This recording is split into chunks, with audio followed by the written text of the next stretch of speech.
Salmo 78. Escucha, pueblo mío, mi ley, y abre tu oído a mis enseñanzas. Este es un salmo que se denomina histórico, contiene 72 versículos, relata los grandes hechos de Dios desde los tiempos de Moisés hasta después del exilio de las 3 tribus del norte. El propósito del autor es enfatizar por medio del contraste la ingratitud de ellos y la fidelidad de Dios, con una finalidad pedagógica. Se exhorta al pueblo a evaluar y revisar la historia nacional con el fin de evitar los errores de sus antepasados, para de esa forma no recibir los resultados que esas acciones pecaminosas le trajeron a la comunidad. Las futuras generaciones deben eludir y aprender de los errores del pasado y a la vez afirmar las conductas de fidelidad que trajeron bendición a la nación. De los versículos 1 al 11, el salmista se dirige a su pueblo como un profeta y les habla de parte de Dios. Invita al lector o al oyente a escuchar e inclinar su oído, pues Dios va a abrir su boca y a manifestar cosas escondidas. De esa forma, le brinda al salmo un contexto educativo.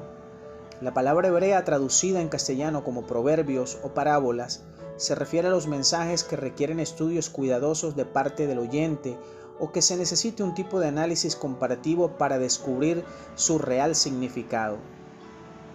Ese tipo de enseñanza esencialmente se transmite utilizando un lenguaje figurado, que ciertamente aumenta las posibilidades de interpretación y aplicación. El propósito de esas cosas escondidas que el salmista afirma es que los educandos piensen y analicen con sobriedad y detenimiento el contenido de la enseñanza para entenderla y aplicarla a sus vidas. El salmista enfatiza la gran necesidad de que cada generación enseñe a sus hijos lo que Dios ha hecho en su propia historia y lo que Dios quiere de cada uno. Es una responsabilidad que Dios encargó a cada uno. Los padres deben enseñar a que sus hijos confíen en Dios para que no olviden sus obras y que guarden sus mandamientos de manera que no caigan en los errores de sus padres. Lo que hemos de dejar de herencia a nuestros hijos no es solo la hacienda o los conocimientos, sino especialmente las verdades de Dios y el ejemplo de una conducta santa. De los versículos 12 al 39, el salmista nos dice que Dios ha obrado con grandes cosas a favor de su pueblo y que cuando Dios comenzó a bendecirles en gran manera, ellos empezaron a afrentarle. Afirma el poeta que aunque Dios siempre ha sido fiel, su pueblo ha manifestado desde el comienzo mismo de su historia una fuerte tendencia hacia la infidelidad. Contrapone esto con las infidelidades del pueblo con las manifestaciones extraordinarias y los milagros de Dios. El poema hace un breve resumen de los sucesos narrados, particularmente en los libros de Éxodo y Números. El pueblo llegó a pensar que Dios no tenía el suficiente poder para alimentarlos en el desierto. Desconfiaron del Señor y lo injuriaron. A pesar de todo esto, el Señor seguía siendo fiel a su palabra, los corregía y ellos volvían a retarlo y a provocarlo. Dios los castigaba y ellos fingían arrepentirse, pero no eran sinceros en su confesión. Ellos merecían morir, pero el Señor tenía misericordia, pues sabe que somos carne, soplo que va y no vuelve. De los versos 40 al 72 y última parte del Salmo, es de singular importancia en el análisis de este poema que el autor solo enumera 7 plagas de Egipto. Como sabemos, fueron 10 y se han identificado en este Salmo solo 7 plagas para destacar lo perfecto y completo de los juicios divinos. En la sección final del Salmo se incluye el peregrinar hacia la tierra prometida, se alude a la conquista de Canaán, se hace referencia a la distribución equitativa de las tierras y se presentan las consecuencias nefastas de la infidelidad del pueblo.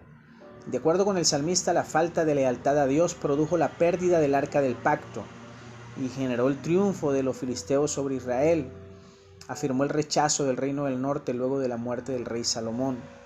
También subraya la elección y establecimiento del reino del sur, Judá, como el centro único de adoración y administración pública, y culmina con la elección del rey David, que es descrito en el poema como un pastor sabio e íntegro. El pecado contra Dios en este salmo tiene diferentes y variadas manifestaciones. Es incredulidad e infidelidad. rebelión, tentación al Señor, hablar contra Dios, no guardar el pacto y los testimonios y olvidarse de las obras redentoras del Señor. En efecto, el pecado del pueblo es a la vez un fundamento del juicio divino y base de la misericordia de Dios. Ante este tipo de actitud de rebelión consistente y continua se necesita, de acuerdo con el poema, la gracia divina. La historia estudiada desde esta perspectiva analítica se convierte en fuente de sabiduría, pues nos permite vivir con prudencia y sabiduría al evitar errores pasados y afirmar acciones que se relacionan con la voluntad de Dios. El Dios bíblico camina con su pueblo y le acompaña en los momentos de liberación para celebrar sus victorias y está atento a los actos fallidos del pueblo sin perder la paciencia para manifestar sus juicios y poner de relieve su amor. El propósito divino es que la humanidad aprenda de sus errores. Todo esto fue escrito para nuestro aprendizaje. Aprendamos a obedecer al Señor, a confiar y esperar en la fidelidad divina. Y digamos siempre al Todopoderoso como el leproso le dijo a Cristo: Señor, si quieres, puedes. Que el Señor nos